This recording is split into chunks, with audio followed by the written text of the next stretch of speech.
Olá pessoal, meu nome é Nilo Diniz e o tema da nossa aula de história de hoje é sobre as etapas da Revolução Francesa. Então, na nossa aula passada, nós estudamos como que estava organizada a chamada Sociedade do Antigo Regime na França. Ou seja, como que aquela sociedade com traços medievais ainda permanecia num mundo onde já havia grandes trocas comerciais, onde a burguesia já tinha o domínio do poder econômico, tá? E o rei era absoluto, né? O rei tinha aquela imposição total na sociedade. E daí, a partir disso, teve aquela eclosão, né, da Revolução Francesa que nós discutimos na aula anterior. Discutimos os motivos, discutimos como aquela sociedade ela era fechada, hierarquizada. E hoje nós vamos ver cada etapa dessa Revolução Francesa, tá bem? Então, pessoal, vem dar uma olhadinha aqui no slide que vai facilitar a compreensão.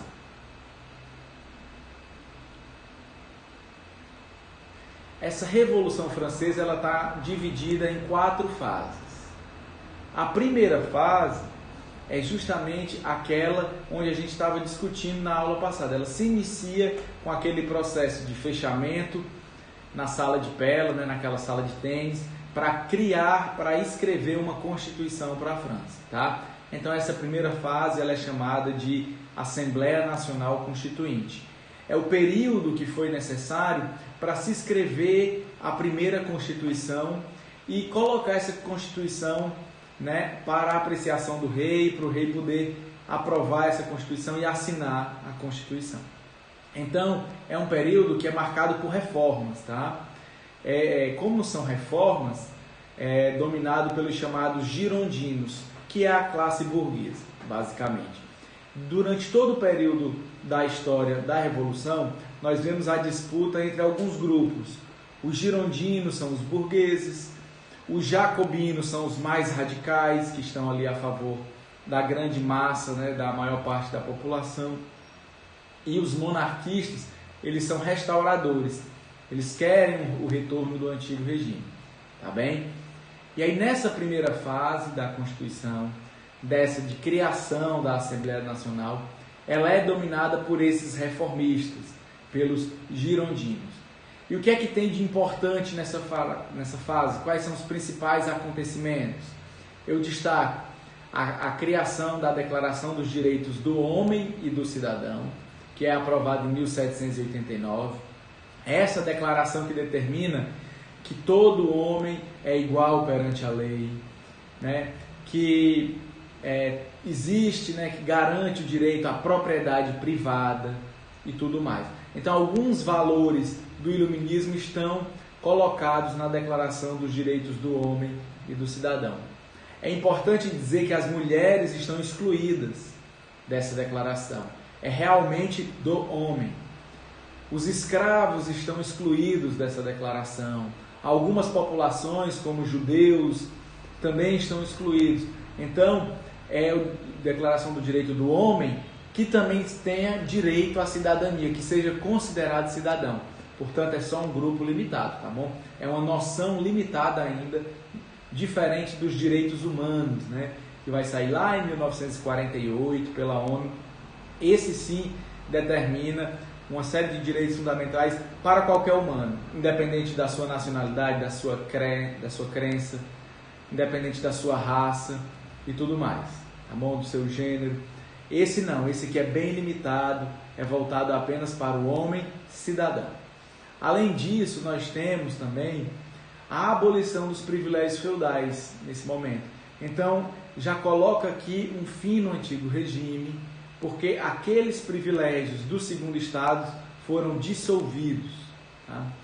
O fim da servidão também ocorre nesse momento. Portanto, aquela ideia da pessoa estar presa num laço de servidão com a terra, com o senhor feudal, deixa de existir, porque deixa também de existir aqui os privilégios da nobreza, né? Além disso, as terras feudais elas são confiscadas para que seja feita uma reforma agrária, tá? É também durante essa primeira fase que nós temos a Constituição Civil do Clero, que transformava aquele primeiro Estado, né, que era o Estado do clero, em funcionários do Estado. Então, deixa de ser um grupo privilegiado, o clero, e passa a ser um funcionário público, tá? Respondendo agora ao Estado também. E é nesse período, né, que se encerra com a aprovação da Constituição, lá em 1791. Então, é o tempo que se leva para escrever a Constituição, tá? Essa é a primeira fase. E quando se escreve a Constituição, que determinava o que é essa Constituição? 3 poderes, o fim do absolutismo monárquico, tá? E os direitos de cidadania. É com a Constituição que nós iniciamos a segunda fase da Revolução, que é chamado de monarquia constitucional.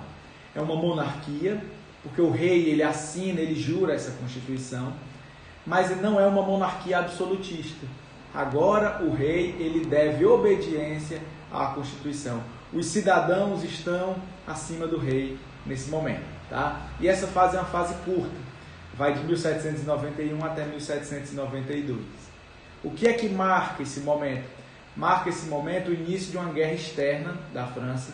A França vai entrar em guerra com a Prússia e com a Áustria. E também marca esse momento a tentativa de fuga do Luís XVI.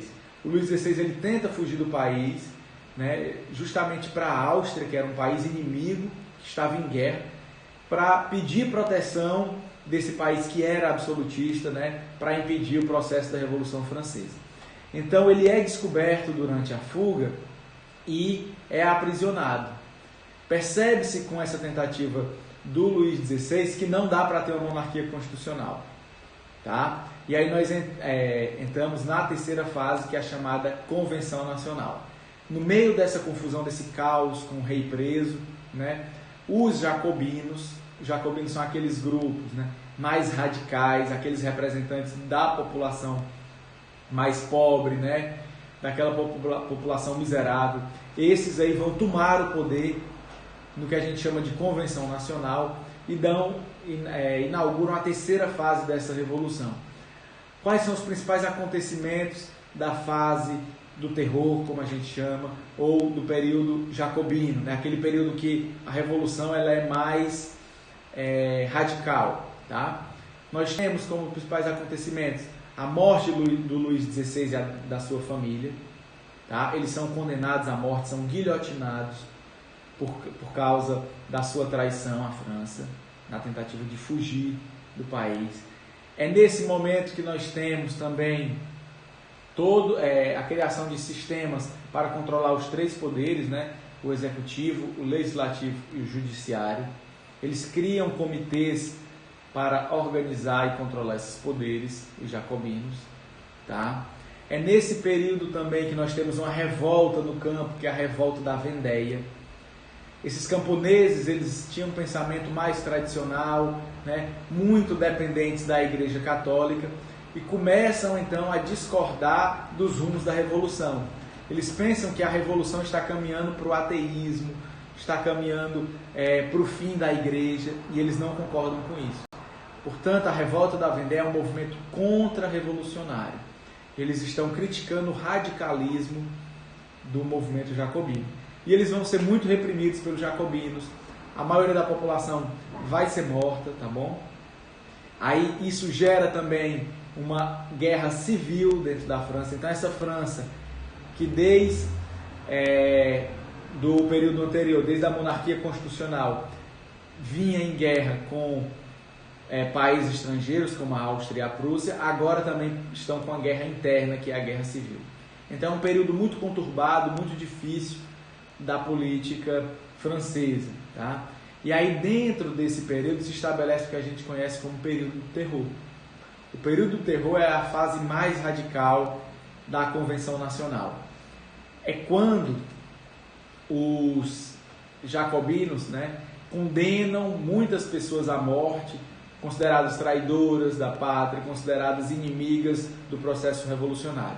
Mais de 40 mil pessoas vão ser guilhotinadas em pouco mais de 6, 7 meses, tá bom? Então é um processo muito rápido, muito acelerado de encontrar, julgar esses inimigos e matar os inimigos políticos. Esses jacobinos eles também fazem uma série de reformas durante o período da Convenção Nacional.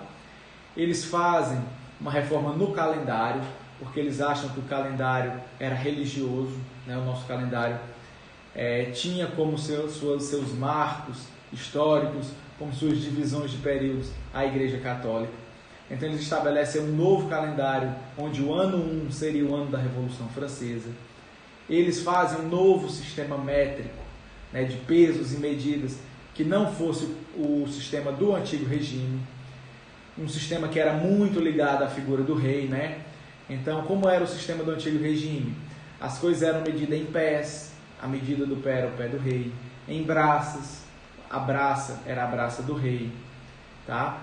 Então, todos esses sistemas que tinham como base o rei vão ser substituídos agora por sistemas universais, o metro, né, o centímetro, o quilograma, a grama e por aí vai, tá bom? Além disso, eles estabelecem um voto universal nesse momento. Então, eles abrem a participação política para todos os cidadãos, né, homens. Estabelecem também a lei do máximo, que era uma lei que controlava o limite do preço do pão para tentar controlar o supervalor, né, que estava sendo colocado nos alimentos nesse momento. Uma tentativa também. E eles abolem a escravidão nas colônias, tá? Então, como esse era um grupo mais ligado ao popular, eles vão estabelecer a abolição da escravidão em todas as colônias francesas. Isso é muito importante. Eu trago aqui essa imagem só para vocês perceberem, né, como que esse período é representado na época como um período violento.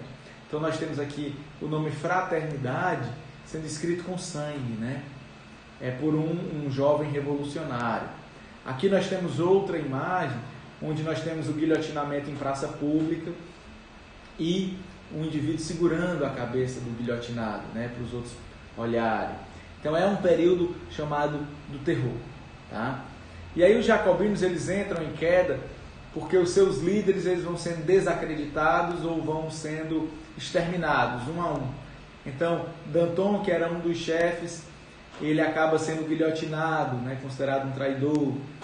Marat, que era esse outro chefe que nós observamos na imagem, ele foi assassinado pela amante na banheira.